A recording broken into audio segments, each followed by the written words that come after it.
आणि एक सविस्तर बातमी आपण आता बघूयात। माणिकराव कोकाटेंचं मंत्रिपद गेलं, पण त्यांच्या जागी कुणाची वर्णी लागणार याची चर्चा सुरू झाली आहे। इच्छुकांची मोर्चेबांधणी सुरू झाली आहे। पण रिक्त मंत्रिपद देताना अजित पवारांना जातीय समीकरण आणि प्रादेशिक समतोल साधावा लागणार आहे। बघूयात या संदर्भातला हा रिपोर्ट।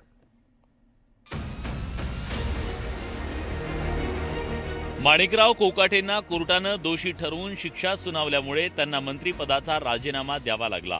राष्ट्रवादी काँग्रेसच्या मंत्र्याची वर्षभरात पडलेली ही दुसरी विकेट होती। याआधी धनंजय मुंडेंनी राजीनामा दिल्यानंतर त्यांचं अन्न व नागरी पुरवठा खातं छगन भुजबळांकडे देण्यात आलं। आता माणिकराव कोकाटेंना राजीनामा द्यावा लागला। माणिकराव कोकाटे उत्तर महाराष्ट्रातले होते, त्यामुळे या विभागाला कोकाटेंचं रिक्त झालेलं मंत्रिपद मिळावं अशी पक्षातून मागणी केली जाते। महायुती सरकारमध्ये उपमुख्यमंत्री अजित पवारांच्या राष्ट्रवादी काँग्रेसच्या वाट्याला 9 मंत्रिपद आणि 1 राज्यमंत्रीपद आलंय। 9 मंत्रिपदांमध्ये उत्तर महाराष्ट्राच्या वाट्याला 3, पश्चिम महाराष्ट्राच्या वाट्याला 4 मंत्रिपद आली आहेत, तर कोकण, विदर्भ, मराठवाड्याला प्रत्येकी 1 मंत्रिपद मिळालंय।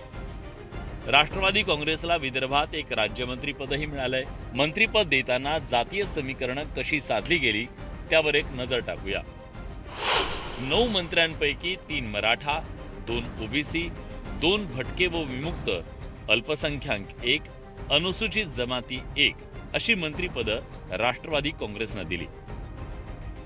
राजीनामा दिलेले माणिकराव कोकाटे मराठा समाजातले नेते, त्यामुळे जातीय समीकरणाचा विचार केला जाण्याची शक्यता नाकारता येत नाही। मराठा समाजातील किंवा नव्या चेहऱ्याला संधी द्यायची झाल्यास कुणाचा विचार होऊ शकतो त्यावर एक नजर टाकूया।